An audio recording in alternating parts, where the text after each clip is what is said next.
અને મહત્વના સમાચાર દાહોદના નાની લછેલી ગામમાં શંકાસ્પદ કોલેરાના કેસો મળી આવ્યા છે। ગઈકાલે 10 બાળકોને તાવ ઝાડા ઉલટી થતા દાખલ કરાયા હતા। એક બાળકીનું જેમાં શંકાસ્પદ મોત નીપજ્યું છે।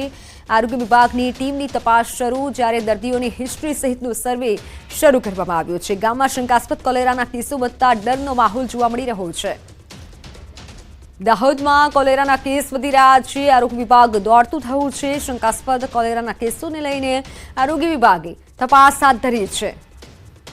ઓનલાઈન પર સંવાદદાતા સૌરભ ગહેલોત જોડાઈ ચૂક્યા છે। સૌરભ, કેટલા અત્યાર સુધી કેસ સામે આવ્યા છે? ચોક્કસથી કહી શકાય કે જે ગઈકાલે 10 જેટલા બાળકોને તાવ ઝાડા ઉલટી જેવા બીમારી જોવા મળી હતી। ત્યારબાદ જે તમામ લોકોને તમામ જે બાળકો છે તેઓને હોસ્પિટલ સારવાર અર્થે ખસેડવામાં આવ્યા હતા। હાલ જે તાલુકા હેલ્થ ઓફિસર સાથે ન્યૂઝ 18ની ટીમ દ્વારા વાત કરવામાં આવી હતી, જેમાં તાલુકા હેલ્થ ઓફિસર દ્વારા કહેવામાં આવ્યું છે કે 10 જેટલા બાળકોમાં અમુકમાં ફૂડ પોઈઝનિંગ છે તો અમુકમાં શંકાસ્પદ કોલેરાના કેસો સામે આવ્યા છે।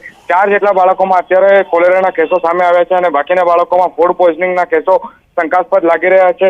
હાલ જે તાલુકા હેલ્થ ઓફિસર દ્વારા સ્થળ તપાસ કરવામાં આવી રહી છે। જે દર્દીઓ છે તેઓની હિસ્ટ્રીનો સર્વે પણ નીકાળવાની કામગીરી હાથ ધરવામાં આવી છે અને આરોગ્ય વિભાગની ટીમ દ્વારા તમામ પ્રકારની જે સારવાર હેઠળની પણ કામગીરીઓ શરૂ કરી દેવાઈ છે।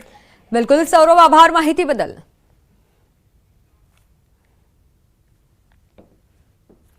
અન્ય સમાચાર પર નજર કરીએ તો ડોક્ટરોની હડતાલથી દર્દીઓના હાલ બેહાલ થયા છે। ઓપીડી સેવાઓ બંધ રહેતા દર્દીઓ અટવાયા છે। રાજકોટમાં દર્દીઓને હાલાકી પડી રહી છે।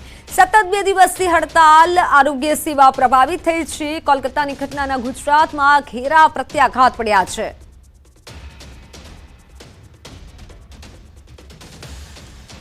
ડોક્ટરોની હડતાલથી દર્દીઓને ભારે હાલાકી, 3 દિવસથી હોસ્પિટલના ધક્કા ખાઉં છું।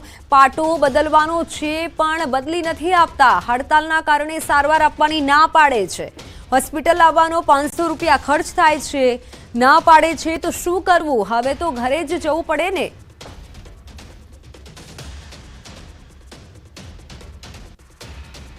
કલકત્તામાં મહિલા તબીબ સાથે રેપ વિથ મર્ડરની ઘટના સામે આવી છે અને તેના જ કારણે સિવિલ હોસ્પિટલના જુનિયર ડોક્ટરો દ્વારા સતત બીજા દિવસે હડતાળ પાડવામાં આવી છે અને તેના જ કારણે લોકોએ, ખાસ કરીને દર્દીઓએ ભારે હાલાકીનો સામનો છે તે કરવો પડી રહ્યો છે। આપ જે વ્યક્તિને જોઈ રહ્યા છો, આ વ્યક્તિનું નામ છે વિજયભાઈ ચૌહાણ, કે જે વાજડીથી અહીં આવ્યા છે। આપણે તેમની સાથે વાતચીત કરીશું। વિજયભાઈ, તમને કયા પ્રકારની તકલીફ થઈ છે અને કેટલા દિવસથી અહીંયા ધક્કા ખાવ છો? હું 3 દિવસ ધક્કા ખાઉં છું, આવું છું વાજડીથી।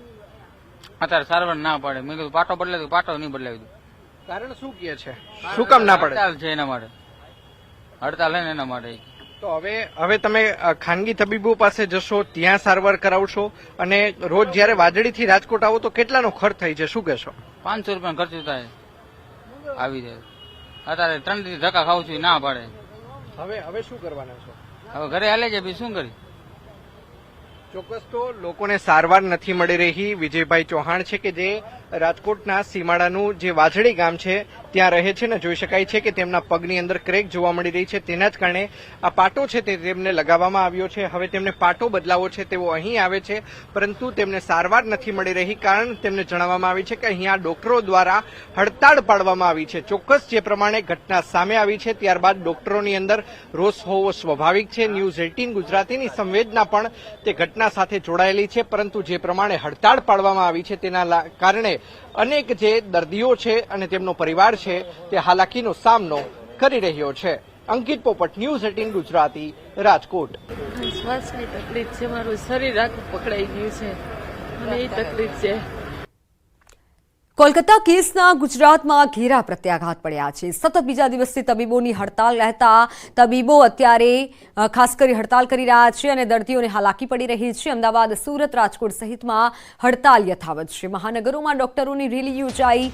જુદી જુદી માંગોને લઈને કલેક્ટરને આવેદનપત્ર અપાયું। કલકત્તામાં જુનિયર ડોક્ટર પર બળાત્કાર અને હત્યા મામલે દેશભરમાં ઘેરા પ્રત્યાઘાત છે। આ ઘટનાને લઈને દેશભરમાં તબીબી આલમમાં રોષ વ્યાપ્યો છે, ત્યારે આ ઘટનાના પ્રત્યાઘાત ગુજરાતમાં પણ પડ્યા છે। મહિલા ડોક્ટર પર બળાત્કાર અને હત્યાના વિરોધમાં દેશભરમાં ડોક્ટર્સ હડતાલ પર છે। હોસ્પિટલોમાં માત્ર ઇમરજન્સી જ સેવા શરૂ રખાઈ છે, જેથી દર્દીઓને પણ ભારે હાલાકી પડી રહી છે।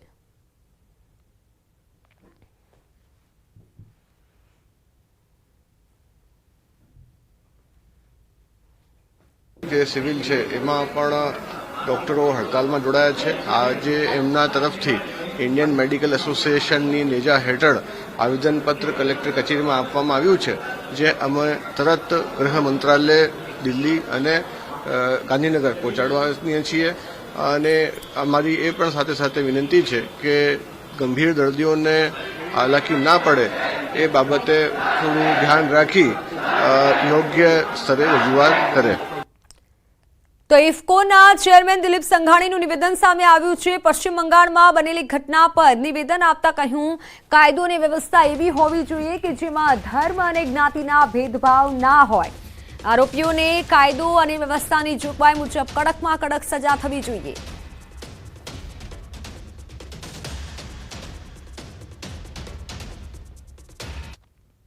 ન્યાય અને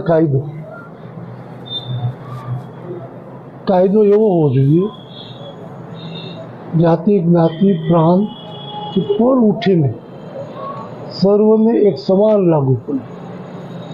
મનમાં એવો ભેદ ન થાય કે આ સમાજનો છે, આ ધર્મનો છે, આ જ્ઞાતિનો છે, એની પ્રત્યે પક્ષપાત થઈ જશે અને ત્યારે જ દેશ મજબૂત બને. એ દિશામાં કાયદાઓનું અમલીકરણ કરનાર અધિકારીઓ કે સરકારે જાગૃત રહેવું જોઈએ. તો ઇફકોના ચેરમેન દિલીપ સંઘાણીનું નિવેદન. નરેશ પટેલ અને જયેશ રાદડિયા વચ્ચે કથિત કોલ્ડ વોર મામલે તેઓએ નિવેદન આપ્યું. બંને નેતાઓને હું વ્યક્તિગત સમજાવીશ. બંને સમાજના અગ્રણીઓ છે. બંને પોતાના સ્થાન પર સર્વોચ્ચ છે. હેમુ ગઢવી હોલ ખાતે આયોજિત કાર્યક્રમમાં તેઓએ નિવેદન આપ્યું છે કે બંને સમાજના અગ્રણીઓ છે. બંને પોતાના સ્થાન પર સર્વોચ્ચ છે. આ સાથે દિલીપ સંઘાણીએ જે નિવેદન આપ્યું કે બંનેને હું સમજાવીશ તેવું નિવેદન આપ્યું છે. ચોક્કસ કહીશ, બંને અમારા સમાજના આગેવાનો છે, બંને સન્માનીય છે, પોતપોતાના સાથે સૌ સારું કામ કરી રહ્યા છે. ત્યારે સારા કામનો સરવાળો થાય અને સમાજ અને રાષ્ટ્ર માટે, રાજ્ય માટે સારું છે. આજે દિલ્હીમાં ભાજપના પદાધિકારીઓની બેઠક. બપોરે 2 વાગે ભાજપની મહત્વની બેઠક. ભાજપના કેન્દ્રીય કાર્યાલય વિસ્તારમાં બેઠકનું આયોજન કરાયું છે. તમામ રાજ્યોના ભાજપ અધ્યક્ષ પ્રભારી સામેલ થશે. ભાજપના રાષ્ટ્રીય અધ્યક્ષ જેપી નડ્ડા તથા રાષ્ટ્રીય સંગઠન મહામંત્રી BL સંતોષ પણ તેમાં હાજર રહેશે. 1 સપ્ટેમ્બરથી સદસ્યતા અભિયાન સાથે સંગઠન પર્વની જાહેર થાય તેવી શક્યતા છે. ઓક્ટોબર મહિનામાં મંડળ અધ્યક્ષની નિયુક્તિ થશે.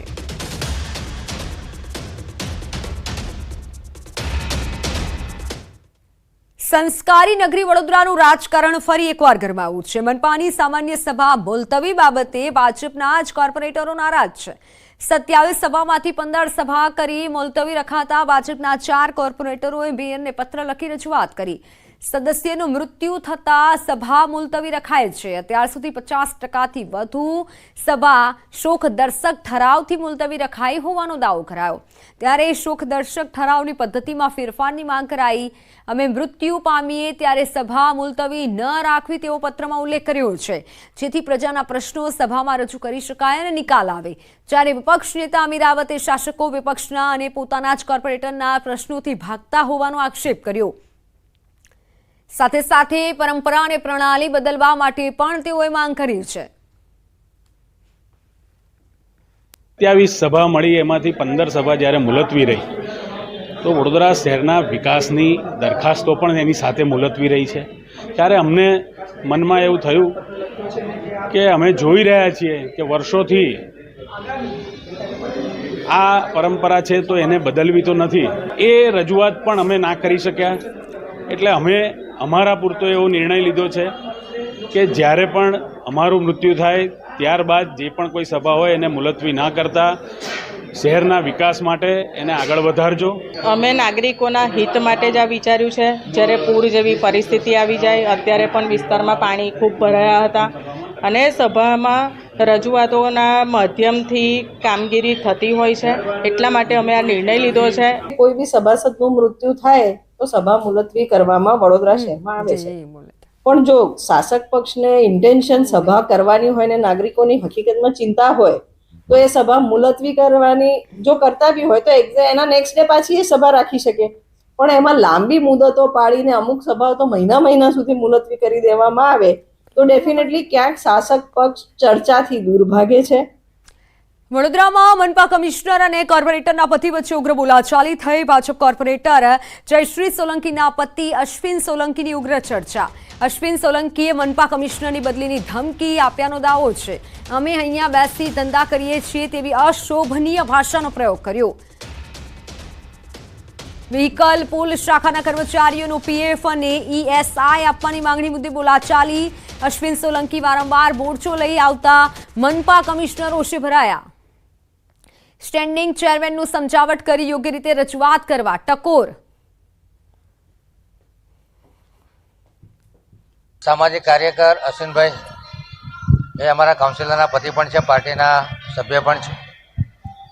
એમની જે કામ કરવાની પદ્ધતિ છે કે જ્યારે એસોસિએશનને રિપ્રેઝેન્ટ કરતા હોય ત્યારે એગ્રેસિવલી રજૂઆત કરતા હોય છે, પરંતુ એમાં ઘણી વખત વિવેક પણ ચૂકાઈ જતો હોય. એટલે અમે એમને સમજાવ્યા છે કે ભાઈ કોઈ પણ રજૂઆત હોય તમે શાંતિથી કરો, ભલે એગ્રેસિવલી કરો કે ભાઈ આ કરવું જ પડશે, પરંતુ એની ભાષા યોગ્ય હોય. સુરતમાં કામરેજમાં દીપડાની દહેશત. દીપડાનો એક વિડીયો વાયરલ થયો છે. સોશિયલ મીડિયામાં વિડીયો વાયરલ થયો છે. શિકારની શોધમાં દીપડો લટાર મારતો નજરે પડ્યો. દીપડા આટાફેરાથી સ્થાનિકોમાં ભય છે.